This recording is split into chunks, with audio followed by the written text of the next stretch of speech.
스럽게 다시 한번 하나님께 영광 박수로 드리겠습니다.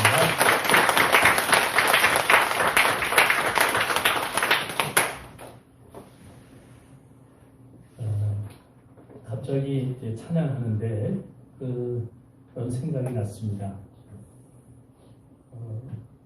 시흥리에서 목회하시는 목사님이고 또 백석대학교 교수님이고 시인이고 이런 분이 계시는데 제가 이제 그분 강의 박사과정을 가르치는 데에 특강을 좀 한번 하고 온 적이 있어요. 그분이 이제 어떻게 해서 목사님이 되셨는가 라고 하는 것을 잠깐 간증을 들은 적이 있는데 출판사를 크게 경영을 하다가 한 5, 6억 정도의 빚을 친 거예요. 그런데 이거를 이제 IMF가 끼고 여러 가지가 어려우니까 갚을 길이 너무 요원한 거예요. 너무 힘들고 빚에 시달리고 살다 보니까 그렇게 하나님께 기도를 했대요. 하나님, 누군가가 내 빚을 좀 다 갚아주고 그냥 나를 한 달에 100만 원 정도만 그냥 계속 주고 나를 좀 사용해 줬으면 소유하겠습니다. 그런 분을 좀 만났으면 좋겠습니다. 라고 기도를 하는데 하나님의 음성이 딱 들리더래요. 내가 너를 좀 쓰면 안 되겠냐? 그랬어요. 내가 너를 좀 쓰면 안 되겠냐? 이 음성이 딱 들리면서 신학교를 가기로 결심을 했는데 그 이후로 사업이 희한하게 잘 되면서 빚을 졌던 사람들이 갑자기 빚을 갚아주고 이러면서 순식간에 몇 억이 싹 갚아진 거예요. 남의 문제니까 아멘 안 해도 되잖아요. 우리는. 네. 그래도 이제 생각해보고 아멘을 하는 것 같은데 자기의 문제라면 아멘이 크게 나오겠죠. 할렐루야. 아멘. 이러니 하나님이 정말 나를 불렀구나. 이렇게 해서 신학교를 가면서 이제 사업을 이제 정리하고 지금도 물론 이제 출판사는 하고 있지만 그러면서 주의 종이 된 거예요.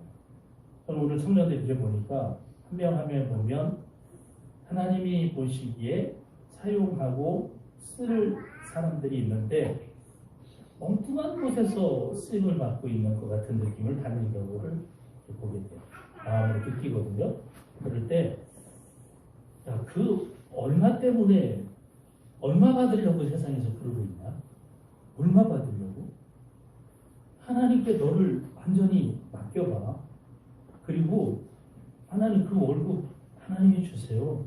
라고 하면 모든 것에 능하시고 만군의 주께서 그거 주시지 않겠습니까? 네. 이런 믿음이 있어야 돼요. 믿음이. 이런 부분에 대해서 저는 간증을 많이 안 하지만 앞으로 계속 집회가 잡혀 있어서 간증은 어차피 또 해야 되겠지만은 이런 부분에서 여러분 하나님과의 이러한 해프닝이 있어요. 뭔가 긴급한 해프닝이 딱 있어서 그때만 생각하면 마음에 막 설렘이 오는 거예요. 야, 하나님 나를 그때 그렇게 해주셨지? 그래서 내가 지금 주께 쓰임을 받고 있지? 그래서 그분은 월급이 계속 100만 원이래. 교회에서도. 맨날 100만 원이라. 이게 좀 50만 원 좀 올려줘라 할 때는 하나님도 맨날 100만 원 받기로 했잖아. 그 음성이 그렇게 들려서 그래도 감사합니다. 어쩌는 건도. 여러분 우리가 하나님 앞에 이러한 엄청난 해프닝이 있다면 그 감격 때문에 그게 평생 가요. 이걸 이제 영어로는 엑스타스라고 하는데 이게 종교 체험이에요. 하나님을 만났다라고 하는 것입니다. 여러분 이러한 체험들이 여러분의 삶 가운데 모두가 있기를 주 이름으로 축복합니다. 그러면 흔들림이 없어요. 흔들림이. 저 같은 경우는 생명을 살려주셨잖아요. 죽었다 살고. 이런 경험들이 여러분 많아요. 사람마다 다 있어요. 저희가 깨닫지 못해서 그래요. 오늘 이렇게 보면 청년들이 하나님 앞에 진정으로 온전히 쓰임받기를 원했으면 좋겠다 라고 하는 생각을 해요. 그러기 위하여 그래도 먼저 산 사람으로서 가이드를 해주고 싶은데 원하지 않으니까 요청은 안 하니까 뭐든지 알고자 하면 알게 되고 구하고자 하면 얻게 되는데 요청도 안 하고 구하고자 하지도 않으니 얻지 못하는 거예요. 성경 말씀대로 우리가 살면 구하라 주실 것이고 찾으라 찾을 것이요 두드리면 얻게 되리라. 이러한 하나님의 말씀, 예수님의 말씀이 우리의 삶 속에 그대로 이루어질 수 있기를 축복합니다.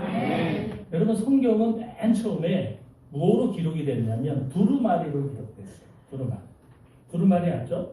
족자, 액자 뭐 이런 것 이렇게 쭉 펼쳐져 있는 거, 이렇게 해서 두루마리로 성경이 기록이 됐는데, 이것이 창세기면 창세기, 뭐 레위기면 레위기, 이런 식으로 하나씩 두루마리가 다 있겠죠. 근데 그거를 두루마리가 너무 많으니까 이거를 하나로 통합을 해서 만든 사건이 성경 번역본이에요. 성경을 새로 번역을 해서 성경 한 권으로 만들자, 이렇게 해서 만든 것이 기원전 한 3세기 250년에서 200년 정도에 딱 이것을 70인역 성경 번역이라 해서 70인역. 이스라엘의 12지파가 있죠. 12지파에 6명씩 학자를 부른 거예요. 레위 지파에서 6명, 뭐 르우벤 지파에서 6명, 이렇게 6명을 12지파를 합치니까 72명이 돼요. 72명이 성경을 번역을 하기 시작하는 거예요. 쫙 번역을 해서 이 번역한 성경이 이집트의 알렉산드리아라고 하는 그곳에서, 이집트의 알렉산드리아에서 번역을 해서 처음으로 70인역 성경, 70인역 성경이 나온 거예요. 이게 이제 표기는 LXX 이렇게 표현합니다. LXX. 헬라어로 하는 거예요. 그리스어로 번역을 한 거죠. 그 이후에 성경을 또 번역을 해야 되겠다라고 해서 성경을 두 번째 번역을 했는데, 이게 이제 벌거타라고 하는 성경. 빨갛다가 아니고 벌거타.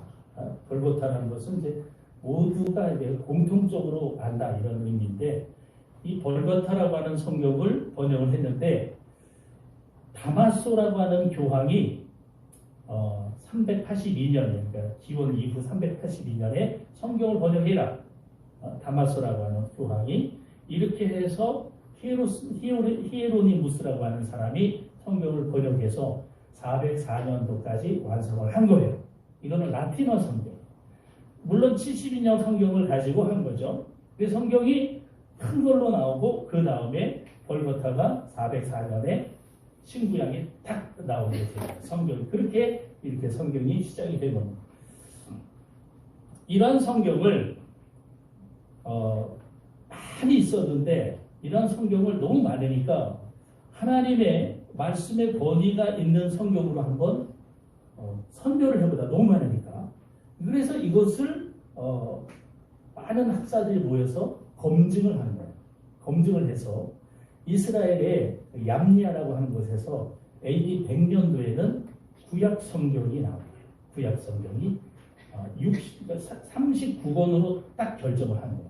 많은 것 중에서 이 39권만 정경이다. 그래서 딱 결정을 한 거예요. 그리고 신약은 언제 결정을 했느냐? 신약은 AD 397년에 카르타고라고 하는 그 회의에서 27권으로 성경을 해야 된다. 많은 성경 중에 27권을 성경으로 딱 정경으로 만듭니다. 그러니 신약은 27권, 구약은 몇 권? 네, 39권. 둘이 합치면 66권. 처음 듣는 것처럼. 자, 이렇게 해서 정경이 완성이 된 거예요. 정경이 딱 완성이 됐을 때 66권으로 완성이 된 건데, 이 카르타고라고 하는 지역은 예루살렘으로 위로 이스라엘 위쪽으로 쭉 올라가면 지금은 그것이 티리지라고 하는 지역이에요. 티리지. 그 옛날엔 그쪽에 페니키아 반도 쪽이에요. 페니키아에 지중해랑 붙어있는 그쪽이에요. 티리지. 그곳이 페니키아의 카르타고인데, 거기에서 성경 신약이 딱 이렇게 397년에 27권으로 됐고, 그러니 27권, 39권, 66권으로 딱 완성이 됐는데, 이런 과정에서 별로 성경으로 합당하지 못하다 해서 이렇게 잘려나간 성경들이 있어요. 잘려나간. 그 중에 외경이라고 있어요. 외경. 아포크리스에서 외경인데, 이 외경은 캐톨릭에서 아직 사용하는 거예요. 캐톨릭 성경에 보면 외경이 들어가 있어요. 그 외경이 어떤 것들이 있냐면 좀 재밌어요. 바카옥이 상하권 이런 게 박하옥이 상하권, 박하옥 배우기 상하권, 그리고 지혜서, 집회서, 유디기, 바룩서, 토비기 뭐 이런 것들이 있어요. 이게 이제 외경입니다. 그런데 이 외경 말고 아니 성경으로 읽기에 너무 좀 합당하지 않아 라고 해서 분류한 것이 또 뭐가 있냐면 위경이에요. 위경. 위배대. 그래서 위경으로 분류를 했는데 여기는 이제 마리아 복음서요. 마리아의 복음서, 뭐 베드로의 복음서 이런 것들이 있어요. 이들 너무 황당한 내용들이 너무 많아요. 그래서 이거는 성경으로 하기에는 좀 합당하지 못하다라고 이렇게 정했습니다. 그런데 아까 말씀드린 그 외경 중에서 집회서라는 게 있어요. 집회서. 무슨 서요? 집회서. 집회서가 있는데 집회서 25장 9절에 보면 이런 말씀이 있어요. 총명한 사람과 자기 말을 경청하는 청중을 가진 사람은 얼마나 행복한가. 이런 말씀이 재밌죠. 이렇게 기록되어 있고 또 지혜서라고 하는 거 있어요. 지혜서 8장 12절에 어떻게 써 있냐면 내가 침묵을 지킬 때 그들은 나의 눈치를 살피고 내가 말을 하면 그들은 귀를 기울일 것이다. 내가 길게 말을 하면 그들은 입술에 손을 대고 경청할 것이다. 이렇게 쓰여져 있어요. 여기에 공통적으로 들어가는 단어가 뭘까요? 지혜서와 이 집회서에 공통적으로 좀 전에 읽어드린 것 중에 무슨 말이 들어갈까요? 다시 읽어드리면 시간이 많이 갑니다. 경청이라고 하는 말이 있어요. 경청. 아까 그 집회서 25장에 있죠. 총명한 사람과 자기 말을 경청하는 청중을 가진 사람은 얼마나 행복한가 이렇게 말하고 있는데 여러분 우리는 경청이라고 하는 말은 잘 알고 있어요. 경청이라는 것은 기울일 경자예요. 기울일 경. 사람이 자고 비숲이 자고 그리고 이게 머리 홍자예요. 그러면 사람은 머리를 비수처럼 뾰족하게 머리를 이렇게 기울이는 거예요. 그래서 경청, 들을 청자. 그렇게 해서 듣는 거예요. 누가 얘기하면 이렇게 기울여서 듣는 게 경청이에요. 그냥 이렇게 듣는 게 아니고 만약에 말씀 전할 때도 이렇게 빠져들고 듣잖아. 이게 기울이는 거예요. 이게 경청하는 거예요. 이렇게 듣는 사람은 이건 완전히 완전 반대 경청이에요. 이거는 하나님한테 좀 혼란해요. 막 하거나 야 하고 이러면 이건 완전히 안경청이야. 안경청. 경청할 수 있기를 축복합니다. 아멘. 그래서 누군가가 말할 때 집회에서도 그러잖아요. 경청하는 사람이 있으면 얼마나 행복한가. 당신이 말할 때 경청해 주는 사람이 있는 사람은 행복하다. 이렇게 말하는 거 아니겠어요? 또 지혜서 34장에 이런 말도 있어요. 미리 준비하고 말해라. 그래야 경청하는 이가 많을 것이다. 이렇게. 준비가 안 돼서 말하면 누가 경청이 안 됐죠. 네가 가진 지식을 다하여 묻는 말에 답을 해라. 이게 이제 지혜서에 나오는 말씀이에요. 경청의 자세를 다시 강조하고 있는 말씀이죠. 그런데 이처럼 경청의 정도로 끝나는 게 아니라 이보다도 훨씬 더 겸손하고 훨씬 더 존중하는 모습으로 우리를 대하시는 분이 있다. 경청 정도가 아니에요. 오늘 고린도후서 6장에 보면 1절에 우리가 하나님과 함께 일하는 자로서 너희를 권하노니 하나님의 은혜를 헛되이 받지 말라. 이렇게 말씀합니다. 여기서 하나님의 은혜라고 하는 거 있어요. 하나님의 은혜. 한번 따라해 볼까요? 하나님의 은혜. 하나님의 은혜. 이 은혜라고 하는 단어는 히브리 말로 하난이라고 해요. 하난. 원래는 헨이라고 하는 뜻에서 왔는데 헨에서 온 게 하난이에요. 하난인데 이 하난이라고 하는 뜻이 무슨 뜻이냐면 아랫사람에게 호의로 몸을 구부리다. 아랫사람에게 호의로 몸을 구부리다. 이런 뜻이 바로 하난이라는 뜻이에요. 여러분, 그러면 아랫사람에게 호의를 베푸는 몸을 이렇게 기울이는 게 경청보다 훨씬 뛰어나잖아요. 이게 하난이라고 하는 은혜. 말을 듣기 위하여 귀를 기울이는 것보다 훨씬 더 굽혀서 들어주는 것. 이게 하나님의 은혜다. 은혜. 하나님.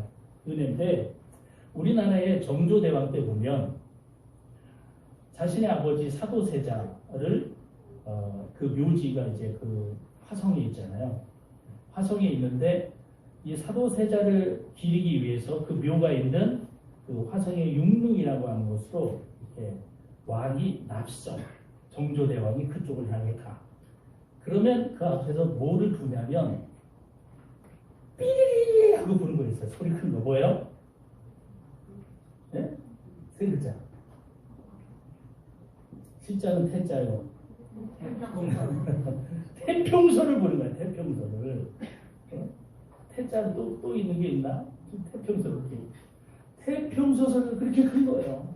그거를 막 크게 부르되면 사람들이 왕이 왔구나 해서 모여서는 뭘 하냐면 엎드려서 왕이시여 내가 이러이러한 억울한 사정이 있습니다 하면 왕한테 얘기하면 정조가 들어 말에서 내리든 이렇게 마치에서 내리든 이렇게 듣는 거예요. 그 아랫사람의 말을 경청하는 거예요. 듣고서는 여봐라 여차여차하니 이 억울함을 풀어주어라. 이 정조대왕 때 이렇게 태평소에다 그런 역할을 한 거예요. 한 나라의 왕이 천한 백성을 향하여 경청을 하고 말을 들어주는 게 얼마나 감격이. 그때 그 천한 백성은 얼마나 감사하겠어요. 만날 수도 없는 사람인데 왕의 은총을 입었다고 해서 뭐라 그래요? 김성은. 왕의 은총을 입었다고 해서 성은을 입었다. 성은이 아니에요. 한 나라의 왕의 은혜를 입은 것도 감사한데 여러분 만군의 왕이시여 온 우주를 통치하시는 하나님의 은혜를 입는다면 얼마나 위대한 일이고 감격스러운 일입니까? 우리는 이러한 은혜를 입은 사람들이 있습니다.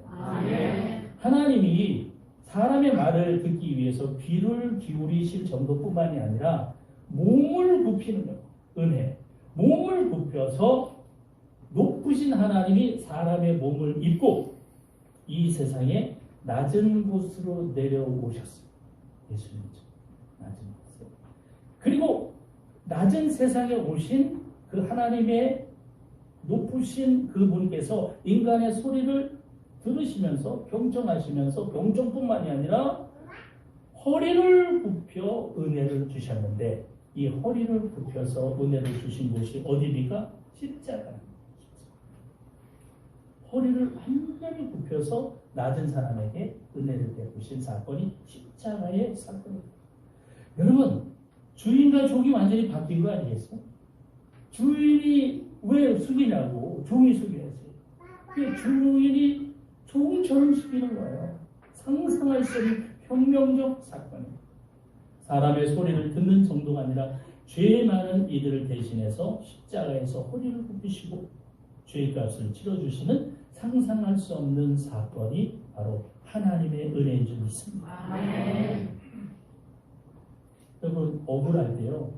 아무런 해결 능력이 없는 사람한테 그냥 투명할 때 들어만 줘도 억울한 게 좀 드네. 너무 말하고 싶은데 들어줄 사람이 없어. 그런데 그냥 누군가가 좀 이렇게 들어만 줘도 그 사람이 아무것도 할 수 없는 사람인데도 억울한 사정을 들어만 줘도 마음이 좀 위안이 돼요. 그런데 머리를 기울이는 정도를 넘어서 온 몸을 기울여서 마음도 기울이시고 생명까지 기울여서 영원히 멸망한 백성들을 살도록 구원해 주신 예수님의 은혜, 하나님의 은혜. 그런데 이 하나님의 은혜를 외면해버리는 사람들이 있다. 오늘 1절에 그렇게 나오잖아요. 1절에 외면한다는 거예요. 우리가 하나님과 함께 일하는 자로서 너희를 권하니 하나님의 은혜를 헛되이 바치라. 하나님이 이렇게 낮은 자세로 우리에게 은혜를 베푸시는데 딴짓하고 여러분 정조대왕이 내려와가지고 얘기하고 그럴 때 그래 그럼 내가 당신에게 이렇게 해줄 것이라고 막 얘기하고 있는데 휴대폰 하고 있어요. 뭐라고요? 왕이요? 휴대폰 하고 있어. 그리고 옆 사람과 막 떠들어. 왕이 막 뭔가 해결해 주려는데 그럼 왕이 어떻게 했어요? 이게 도대체가 내가 귀를 기울여 말에서 내려가지고 지금 경청하고 내가 얘기해 주는데 지금 딴짓하고 있어. 이거는 끝이에요. 끝. 여러분 이렇게 하나님이 우리에게 은혜를 베푸시는데 이것을 어떻게 하는데 헛되이 받는 헛되이 받는 하나님의 말씀을 헛되이 받는 이들이 있다. 이게 얼마나 어리석은 것입니까? 여러분 이러한 것을 볼 때에도 우리는 왕이 이렇게 우리에게 은혜를 베풀고 있을 때 엉뚱한 짓을 해도 그거는 살까만 거예요.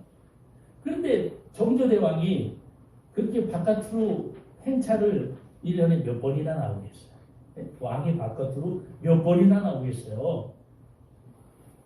그 태평소 소리가 들리면 이제 가는데 그게 뭐 1년에 뭐 한 번에 나올래, 두 번이나 나올래 알 수도 없죠. 그래서 왕의 은혜를 입으려면 많은 시간을 참고 견디고 기다려야 돼요. 근데 오늘 말씀은 뭐라고요? 내가 은혜 베풀 때 너에게 듣고 구원의 날에 너를 도왔다 하셨으니 보라 지금은 은혜 받을 때 보라 지금은 구원의 날이다. 우리 주님께서 맨날 하셔. 맨날 하셔. 그래서 보라 지금은 구원의 때요. 보라 지금은 은혜 받을 때요. 이게 무슨 때요? 보라 지금은 정조대왕이 올 때요. 이건 아니에요. 그런데 정조대왕이 1년에 몇 번 올지를 모르지만 우리 주님은 보라 지금은 구원의 날이요. 구원의 때요. 은혜의 때요. 언제든지 지금 구하라 이거. 지금 구하라. 지금 내 마음을 내려놓고 주님께 구하라. 그리고 그 구하는 것은 주의 말씀을 헛되이 여기지 말고. 할렐루야. 얼마나 큰 복이에요. 여러분 우리가 이렇게 지금 하나님 앞에 회개하고 주님께 아뢰면 보라 지금이 구원받을 때고 지금이 은혜를 받을 때요. 예수님이 이렇게 십자가에서 죽으시고 우리를 구원하시는 그 은혜의 사건이 지금 일어난다. 믿음의 사람들은 이러한 믿음이 있어야 될 줄 믿습니다. 그래서 이스라엘 백성들이 광야를 지나갈 때 하나님한테 뭐라고 투덜댔냐면 하나님 우리가 맨날 만나만 먹고 메추라기만 만나만 먹고 그러는데 고기도 못 먹고 도대체가 투덜대. 그러면서 하나님한테 막 뭐라 그랬는데 하나님이 그 듣는 소리를 딱 들으시고 민수기에서 뭐라 그러시냐면 그들에게 이르시되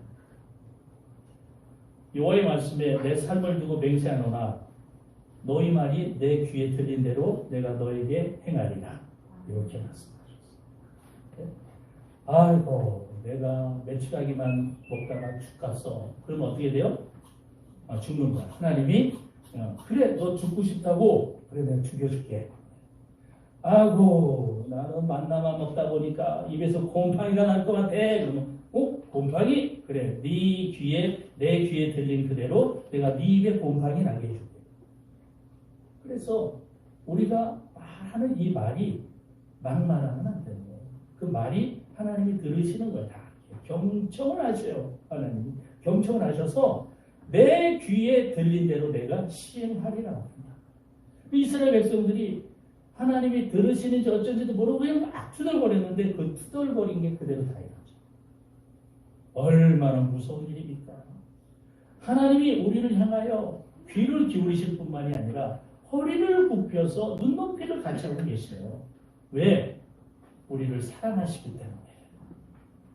우리 이렇게 어린아이들이 엄마 하고 막 그러면은 키가 요만한데 뭐라고 이렇게 하겠어요? 사랑하는 애들에게 무릎 딱 꿇고 뭐라고 눈 맞추고서 얘기해요. 네? 사랑합니다. 네. 사랑하기 때문에 허리를 굽히시는 거예요. 여러분 사랑하면 피부색이 문제겠습니까? 그 노예 제도가 있을 때 백인과 흑인이 사랑을 하는 사람도 있어요. 이게 이루어질 수 없는 건데 사랑하기 때문에 피부색이 전혀 문제가 안 돼요. 사랑이라고 하는 것은 피부색으로 인하여 차별이 없어요.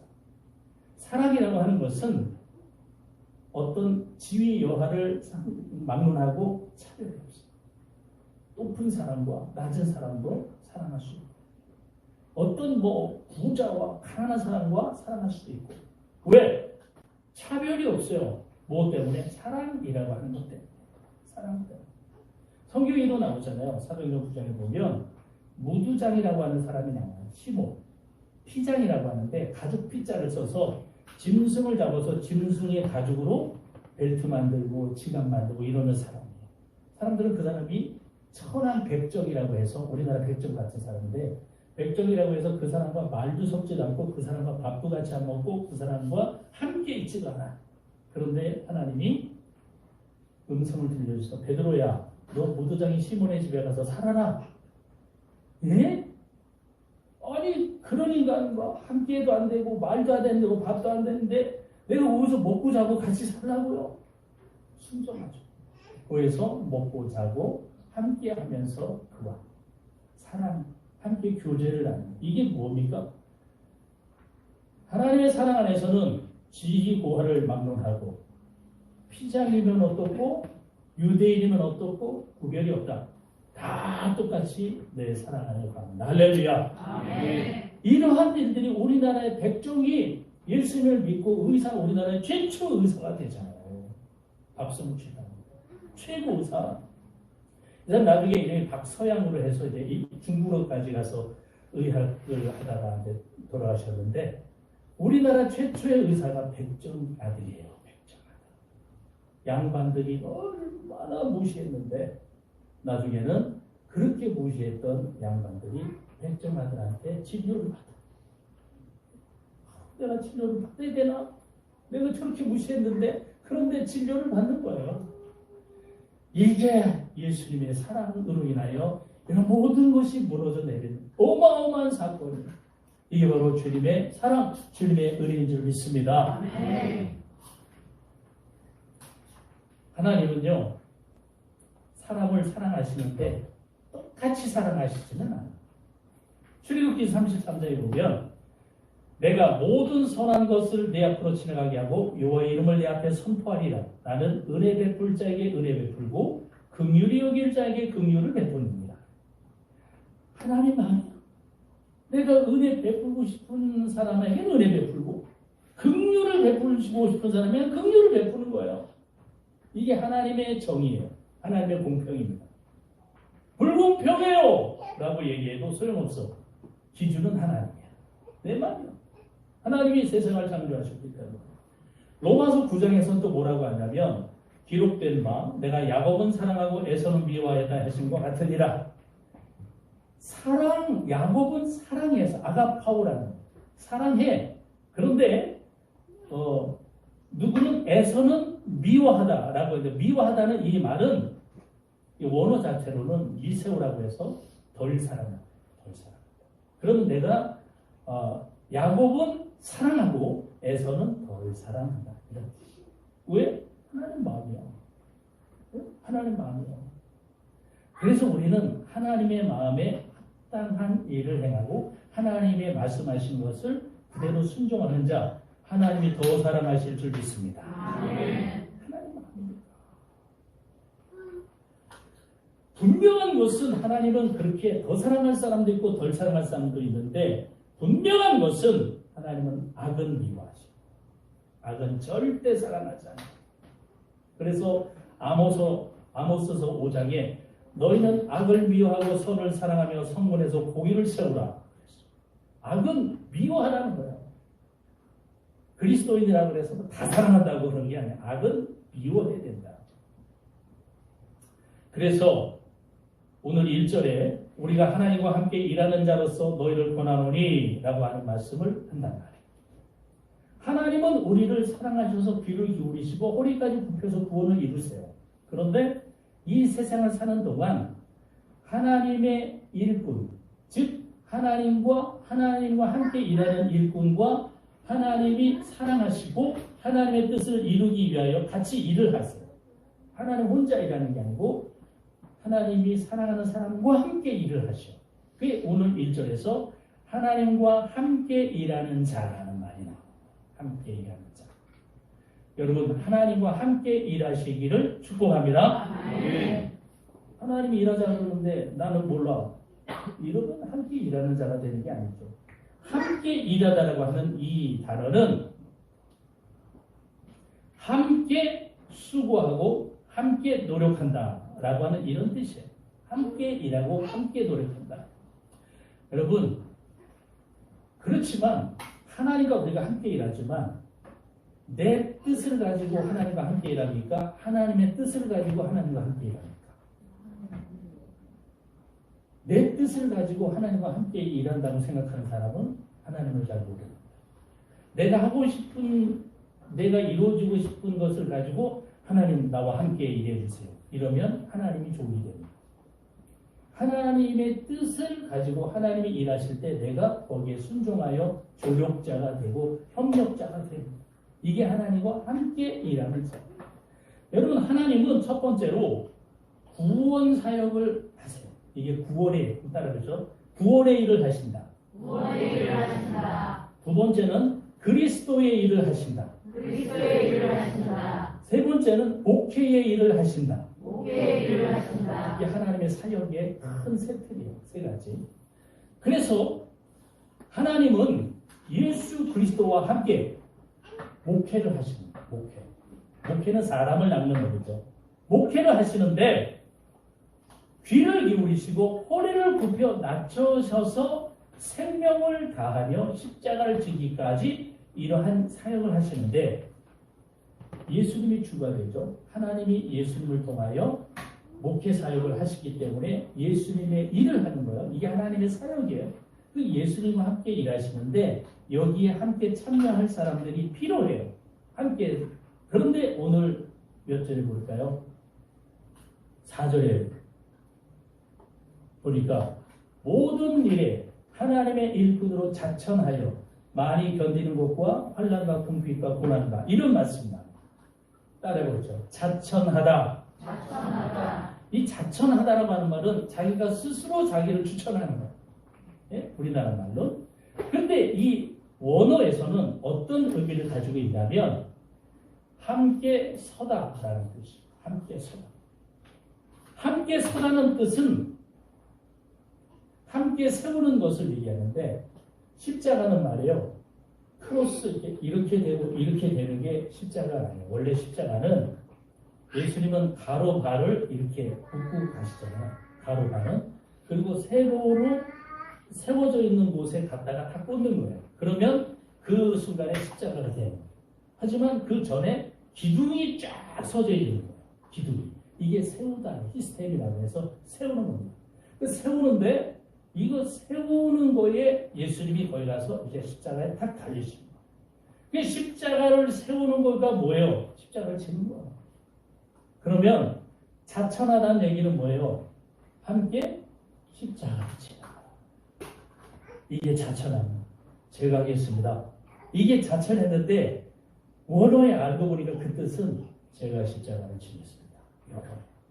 그럼 어느 중이 많이 나오는 무슨 영어가 있었는데 그 중들이 뭐가 그 머리 빡빡한 스님들이 쫙 앉았는데 뭔가를 아주 결정적인 일을 해야 되는데 그 일을 다 하기 싫대.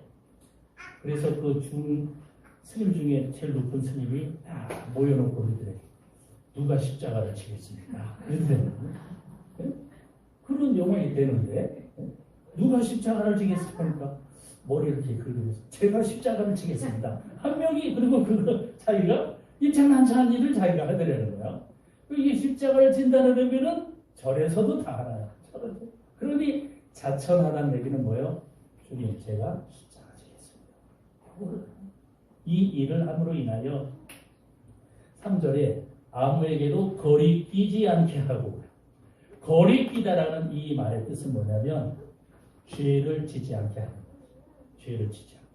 그러면 하나님의 직분을 받은 자가 제가 직분을 받았는데 제가 십자가 지겠습니다. 라고 자천을 했는데 뭘 하냐면 거리 끼지 않게. 거리 끼지 않다는 거예요? 죄를 지지 않게 하는 거예요.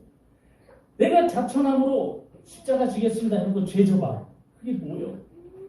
하나님의 직분을 받은 자로서 자천하여 뭐를 거리 끼지 않게 하려고. 거리 끼지 않게는 죄 지을 기회를 주지 않는 거예요. 아예. 그러니 뭐요? 십자가를 완전히 지는 거예요. 여러분 이 말씀을 하는데 뭐가 생각나야 되냐면 마태복음 11장에 예수님이 수고하고 무거운 짐진 자들아 다 누구에게 오라? 내게로 오라. 내가 너희를 쉬게 하리라. 여기서 다 내게로 오라 라고 할 때 다 내게로 오라 라고 하는 의미는 뭐냐면 나와 함께 멍에를 질 사람들 모여라.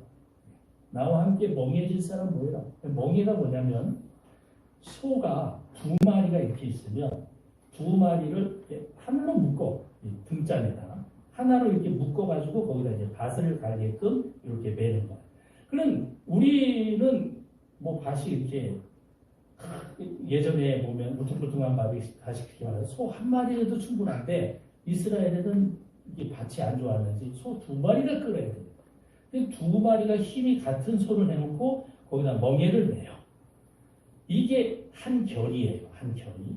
근데 예수님이 나와 함께 멍에를 넣자. 이 쥐보스라는 멍에는 두 소가 매는 거예요. 그런데 이거를 예수님이 나와 함께 수고하고 무거운 짐자가 내게로 와라. 이게 뭐예요? 내가 소 하나고 나와 함께 멍에를 맬 소들아 와라. 이런. 그러면 누구든지 나와 함께 멍에를 같이 매자. 그러면 너희는 마음에 쉼을 얻고 평안을 얻게 됩니다. 주님께로 가면 쉼을 얻게 되는 줄 믿습니다. 아멘. 여기에서 오는 말, 이렇게 멍에를 지다, 여기에서 오는 참 평안을 에이레네라는 이게 화평이라는 뜻이에요. 예수님과 멍에를 지면 화평이 오는 거야. 화평. 왜요? 예수님이 일러 가라면 따라가. 일러 가라면 이렇게 가면 되니까. 내가 주도권을 가지고 하니까 주님께서 주도권으로 이끄시면 평화, 기쁨, 물론 어려움도 오죠. 그러나 그 뒤에 오는 진정한 기쁨과 평화가 오게 되는 줄 믿습니다. 아멘. 오늘 4절부터 10절까지 쭉 읽을 거예요. 이게 무슨 의미냐면 바울이 내가 십자가 집니다. 제가 지겠습니다. 자천하여서 겪은 일들이에요. 이렇게 자천하여 겪으면 이런 일들을 겪어. 그렇지만 이것이 바울에게는 기쁨이요. 이것이 고난이지만 구원이 있다는 거예요. 4절부터 10절 함께 읽겠습니다. 오직 시작. 오직 모든 일에 하나님의 이름으로 자천하여 많이 견디는 것과 환난과 궁핍과 고난과 매맞음과 다침과 난동과 수고로움과 자주 못함과 먹지 못한 가운데서도 깨끗함과 지식과 오래 참음과 자비함과 성령의 감화가 거짓이 없는 사랑과 진리의 말씀과 하나님의 능력으로 의의 무기를 자루에 가지고 영광과 육객으로 그러하시며 악한 이름과 아름다운 이름으로 그러했느니라. 우리는 속이는 자 같으나 참되고 무명한 자 같으나 유명한 자요 죽은 자 같으나 보라 우리가 살아있고 징계를 받은 자 같으나 죽임을 당하지 아니하고 근심하는 자 같으나 항상 기뻐하고 가난한 자 같으나 많은 사람을 부유하게 하고 아무것도 없는 자 같으나 모든 것을 가진 자로다. 아멘. 이 모든 것이 십자가에서 허리를 숙여 우리를 살게 하신 하나님의 은혜가 있어서 가능한 일이었던 것입니다. 예수님과 함께 여러분 멍에를 다 메시고 악에게 지지 말고 선으로 악을 대하여 죄 지을 기회를 주지 말고 십자가를 함께 지는 그러한 하나님의 일꾼으로 자천해서 천국의 구원과 이 세상에서 은혜와 평화를 누리며 살아가는 주님의 일꾼들이 다 되실 수 있기를 간절히 주의 이름으로 축복합니다. 아멘. 아버지 하나님, 주님의 말씀에 집중하기를 원합니다. 세상에 아른아른거리는 것들이 너무 많이 있는데 하나님께로만 집중해서 거리끼지 않도록 죄 지을 기회를 주지 않도록 십자가를 단단히 붙잡고 주와 함께 멍에를 매는 그 일꾼의 반열에 참여할 수 있는 그런 믿음의 모든 성도들 되게끔 아버지께서 저희와 함께 하시고 이끄시고 붙들어 주시옵소서. 우리 주 예수 그리스도 이름으로 기도합니다.